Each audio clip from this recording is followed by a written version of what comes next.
हाय, good evening.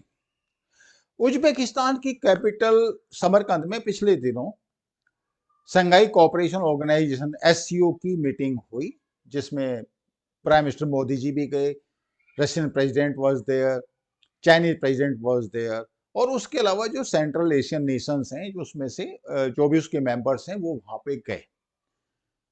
मैं इस meeting के बारे में क्या ऑफिशियली डिस्कस हुआ, तो ऑब्वियसली ये सिक्योरिटी, बिजनेस, इकोनॉमिक कोऑपरेशन, ये सब डिस्कस हुआ ही होगा। मैं उसकी बात नहीं कर रहा, मैं कुछ और बात कर रहा हूं। आप देखें कि लीडर्स का जो बिहेवियर है, जो कंडक्ट है, आपस में जिस तरीके से वो बिहेव करते हैं, वो किस इक्वेशन को दिखाता है। जब भी कोई मीटिंग होती थी इंटरनेशनल लेवल पे, ग्लोबल लेवल पे, जहां पे पुतिन जाते थे, पुतिन बाकी हेड ऑफ द स्टेट्स को इंतजार कराते थे। लेकिन इस बार उल्टा हुआ, पुतिन को इंतजार कराया गया। पूरी मीटिंग के दौरान अगर आप देखो तो चाइनीज प्रेसिडेंट तो अपना after all they are the big power now, तो उनका एक पावर पोज या जो स्टेटस है, let us be very very frank about it, वो बाकियों से ऊपर है। And this organisation is basically Chinese owned and Chinese driven organisation, तभी तो ये संघाई कोऑपरेशन ऑर्गेनाइजेशन बना। लेकिन उसके अलावा आप देखिए अर्दोगान का, आप बिहेवियर देखिए, कंडक्ट देखिए, बॉडी लैंग्वेज देखिए, मोदी जी की देखिए आप। पुतिन की जो बॉडी लैंग्वेज है और जो ऑरा है, वो ऑब्वियसली एक डिमिनिशिंग तरीके से रिफ्लेक्ट हो रहा है। क्यों हो रहा है ऐसा? बड़ी सिंपल सी बात है, बिकॉज पुतिन आज की डेट में इतने स्ट्रांगली परसीव नहीं किए जा रहे जितने स्ट्रांगली वो पहले परसीव किए जाते थे। और रीजन बिल्कुल साफ है, बिकॉज यूक्रेन में कुछ मिलिट्री सेटबैक्स हुए हैं, और जो लोगों को लगता था कि ये 15-20 दिन का या 1-2 महीने का गेम है कि यूक्रेन को कैप्चर कर लिया जाएगा and Russia will be totally powerful Nations, बाकी लोगों के लिए उसके पास कई लेसन्स होंगे। और स्पेशली जो उनका जो एरिया है, जो फॉर्मर सोवियत स्टेट्स हैं, जो उनसे अलग हुए गए 90s में, उनके लिए एक मैसेज बड़ा क्लियर जाता कि yes, you have to listen to us, you are in our area of influence. लेकिन ऐसा अभी नहीं हो रहा है। तो जब ऐसा नहीं हो रहा, तो फिर ये रिफ्लेक्शन कहां कहां करेगा? सबसे पहले आप देखिए, मैंने मीटिंग की तो आपको एक बात बताई, उसके अलावा आर्मेनिया अजरबैजान में पहले लड़ाई हुई, कैजुअलिटीज हुई, अभी दोबारा जो उसकी बात कर रहा हूं मैं। और उसके बाद रशिया इस पोजीशन में नहीं है कि दोनों के बीच में मीडिएशन कर सके। आर्मेनिया का एक मिलिट्री अलायंस है, एक्चुअली अगर आप देखो तो एक कलेक्टिव सिक्योरिटी ट्रीटी ऑर्गेनाइजेशन भी है, जिसके 6 मेंबर हैं, former Soviet republics you can call them, ये उसके 6 मेंबर भी हैं। उसके बावजूद भी आर्मेनिया की हेल्प रशिया आज नहीं कर पा रहा है, और अजरबैजान को टर्की का और up to certain extent Pakistan का। दूसरा आप देखिए, किर्गिस्तान और तजाकिस्तान दोनों के बीच में डिस्प्यूट चल रहा है, and you never know when the hostilities will break out. But Russia इस पोजीशन में नहीं है कि दोनों को वो ये कहे कि मैं मीडिएशन कर देता हूं, आप लोग अलाइनमेंट लेके आओ। नो, रशिया का वो पोजीशन आज की डेट में नहीं है। अब तीसरा एक बहुत इंपॉर्टेंट मैं नेशन की बात कर रहा हूं, और उसका नाम है कजाकिस्तान। कजाकिस्तान में जनवरी के महीने में there was a civil unrest, और उसके बाद रशियन आर्मी वहां पे आई और उसने पीस एस्टेब्लिश की। तो रशियन मतलब अपना रोल उन्होंने as a big brother in the area, in spite of the fact that Kazakhstan is no more part of USSR, इसके बावजूद भी रशिया ने उनकी हेल्प की। लेकिन अभी जब यूक्रेन का क्राइसिस शुरू हुआ, तो कजाकिस्तान ने अपने को अलूफ कर लिया। जो सैंक्शंस लगी लगी, this is your business, we don't support your aggression against Ukraine. Reason reason बिल्कुल साफ है।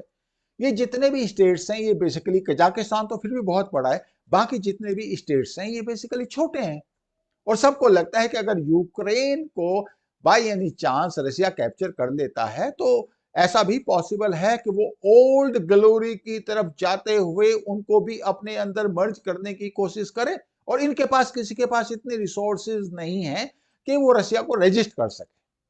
अब आर्मेनिया की जैसे मैंने आपसे बात बताई, तो आर्मेनिया का अभी जो लेटेस्ट जो हॉस्टिलिटीज ब्रेकआउट हुई, तो उसके बाद नैन्सी पेलोसी वहां पे गई और उसने Nancy Pelosi, I hope you remember that lady, Congress की स्पीकर है यूएसए में, वो ताइवान क्राइसिस में उसका अच्छा खासा हाथ था और उसके थ्रू यूएसए जनरली मैसेजिंग करता है। और मैसेजिंग उन्होंने क्या की, आर्मेनिया में नैन्सी पेलोसी गई और उसने कहा कि हमारा सपोर्ट है आपको, अजरबैजान को इन एनी केस टर्की का सपोर्ट है। तो आप समझ सकते हैं कि कहां पे ये इक्वेशन बैठ रही है। अब आप इंडिया की बात करें, इंडिया रशिया, हमारी रिलेशनशिप बड़ी स्ट्रांग रही है। आप देखो 71 पे जब 7th फ्लीट इंडियन ओशन में आया था, बे ऑफ बंगाल में आया था, तो उस टाइम पे रशिया ने अपनी मैरिज भेजी थी। That is one military aspect, हमें हथियार दिए थे, वेपन्स दिए थे और तब से अब तक देता आ रहा है। सिक्योरिटी काउंसिल में कितनी बार हमें सपोर्ट किया। अगर आप ये देखें, जो संघाई कोऑपरेशन ऑर्गेनाइजेशन है जिसकी मीटिंग की मैंने बात की थी, उसकी मेंबरशिप भी हमें बेसिकली रशिया के थ्रू ही मिली, because China was not interested. और हम उसके अब प्रेसिडेंट हैं, हम उसकी बिकॉज नेक्स्ट जो सबमिट मीटिंग होनी है वो इंडिया में होनी है, इंडिया उसका अभी चेयरमैन है। माई पॉइंट इज कि रशिया ने हमेशा हमारी हेल्प की है, नो डाउट अबाउट दैट।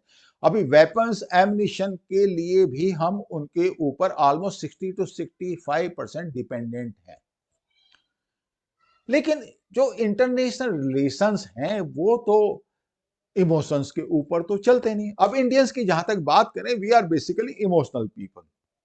अगर आप अक्रॉस इंडिया आप सर्वे कराएं और आप देखें कि किसके लिए ज्यादा सपोर्ट है, रशिया के लिए, यूक्रेन के लिए, तो आप देखेंगे कि रशिया के लिए बहुत ज्यादा सपोर्ट रहेगा। Reason, because Russia has been supporting India for quite a bit of time, मतलब टिल डेट रशिया ने कभी बैकआउट नहीं किया। और लेटेस्ट एग्जांपल जो लद्दाख वाला आप देखो, तो उस टाइम पे भी जब राजनाथ सिंह वहां पे गए, जब क्राइसिस अनफोल्ड हो रहा था, तो उस टाइम पे भी रशिया ने एश्योरेंस दिया कि बाय एनी चांस अगर हॉस्टिलिटीज ब्रेकआउट होती हैं तो जो आपकी एम्यूनिशन और वेपन की सप्लाई है वो कंटिन्यूस रहेगी, दो China is also a friend. So ये बिल्कुल क्लियर है। लेकिन अब प्रॉब्लम क्या है? अब प्रॉब्लम यह है कि Russia is being perceived as a diminishing power, और लेटेस्ट जो सेटबैक्स उसके यूक्रेन में हुए हैं उसकी वजह से उसका जो इंप्रेशन है वो ये ही पड़ रहा है। अब मैं आपको एक सिचुएशन पेंट करता हूं आपके सामने। अभी तो खैर रशिया यूक्रेन में ट्रैप्ड है।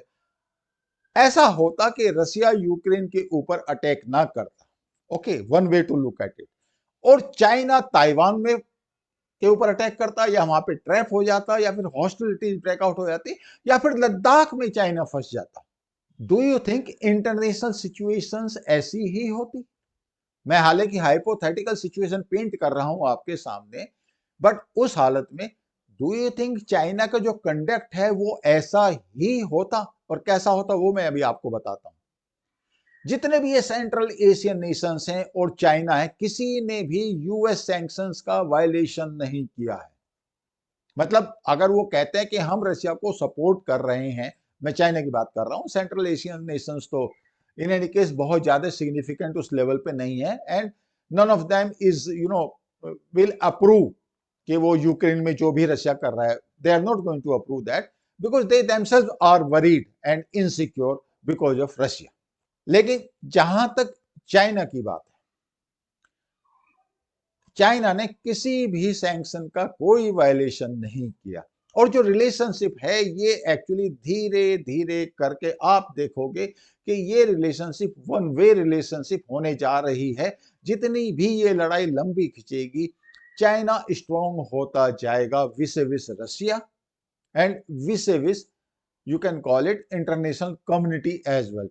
अब इंडिया का क्या इंटरेस्ट है? Can we hold on to Russia for quite a bit of time? ठीक है, हमारी जो आजकल रिलेशनशिप जो बिजनेस चल रही है, that is perfectly all right. We are importing oil and we are making the best use of the business terms. हमें ऑयल सस्ते दामों पे मिल रहा है जिसकी वजह से हमारा रेट ऑफ इन्फ्लेशन कम हो रहा है, and we are comfortable economy with other nations in the world. लेकिन over a period of time अगर आप देखें तो अगर चाइना की जो रिलेशनशिप है वो वन वे हो जाती है रशिया के साथ, और ये पॉसिबल है बिकॉज अगर रशियन इकोनॉमी सस्टेन नहीं कर पाती, और वो कब सस्टेन नहीं कर पाएगी, जब यूरोपियन यूनियन अपने एनर्जी के सोर्सेज को ढूंढ लेगा और रशिया के ऊपर उसकी डिपेंडेंस कम हो जाएगी, तो उस हालत में इकोनॉमी और क्रम्बल करेगी रशिया की, और नेचुरली प्रॉब्लम होगी। तो ओवरऑल एक ऐसी सिचुएशन पैदा हो गई जिसमें चाइना के पास विस विस इंडिया, विस विस रशिया एक प्रीडोमिनेंट पोजीशन आ रही है। And Russia, of course, you call it a folly, you call it a mistake of Putin, as now it looks के ये गलती हो गई, और चाइना ऐसी कोई गलती विस विस ताइवान करेगा मुझे बहुत डाउट लगता है। अब जो भी अल्टरनेटिव रशिया के पास है यूक्रेन को लेके, उन अल्टरनेटिव्स में जितना भी स्केल ऊपर बढ़ेगा, इसलिए मैं हमेशा कहता हूं कि लड़ाई में को आप ज्वाइन तो कर सकते हैं, you can take your own decision to join, but उससे विड्रॉ करने के लिए दो पार्टी हो जाती हैं, आप और आपका एडवर्सरी, आपका एनिमी। आप विड्रॉ करें, he may not accept it, it is as simple as that. तो right now China is enjoying that situation. अब चाइना ने क्या किया, आप देखो, जो एससीओ की मीटिंग के बाद चाइना के जो प्रेसिडेंट हैं वो कजाकिस्तान गए, और Kazakhstan which is looking for strategic autonomy from Russia now, वहां पे जो उन्होंने स्टेटमेंट दिया, उन्होंने कहा we strongly support the independence and strategic autonomy of Kazakhstan. आप समझ सकते हैं किसके अगेंस्ट में ये स्टेटमेंट है, ये ऑटोमेटिकली रशिया के अगेंस्ट में जाता है। I am very sure Russia is watching this. तो फिर इंडिया के पास अब ऑप्शंस क्या रहेंगे सेंट्रल एशियन नेशंस के साथ, कैसे एक ऑपरेटिंग ग्राउंड हम ढूंढ सकते हैं। अदरवाइज तो ये पूरा जितना भी स्ट्रेटेजिक स्पेस है ये चाइना अकेले कैप्चर कर लेगा। और जहां तक अजरबैजान की बात है, तो आप देखेंगे कि वहां पे तो टर्की एक इन्फ्लुएंशियल पावर के रूप में बैठा ही है। अब इंडिया को क्या करना है, इंडिया के पास चॉइस क्या है, आप देखो, UAE, Saudi Arabia, Iran of course काफी हद तक इंडिया के साथ है, नो डाउट अबाउट दैट। इन सब ऑप्शंस को एक्सरसाइज करते हुए प्रोजेक्ट जितने भी हैं सेंट्रल एशियन नेशंस में, वो इंडिया ऑपरेट कर सकता है। यूरोपियन यूनियन भी इस मामले में इंडिया के साथ आएगा। अब मैंने जैसे आपसे बताया नैन्सी पेलोसी की जो विजिट है आर्मेनिया में, तो ऑब्वियसली यूएसए काफी हद तक विस सेंट्रल एशिया इंडिया के साथ उसके इंटरेस्ट अलाइन होंगे। But the point is we don't have to be complacent, but more than that we should make the effort that this war between Russia and Ukraine it ends quickly, क्योंकि इस लड़ाई का लंबा खिंचना China के favour में जाता है और हमारी पोजीशन को वीक करता है। अल्टरनेटिवली अगर ये लड़ाई लंबी खिंचती है तो हमारे पास कोई भी चॉइस नहीं है बट कि हमें अपने इंटरेस्ट और अलाइनमेंट रशिया के साथ थोड़े कम अलाइन करने पड़ेंगे। Because after all let us be very very factual about it, relationships interest decide करते हैं और नेशनल लेवल पे ये ही होता है। Maybe that we may have to move away from Russia if this war between Russia and Ukraine does not end in the short term. I hope you liked this video, you liked this narration. Thank you so much. I will see you in next video.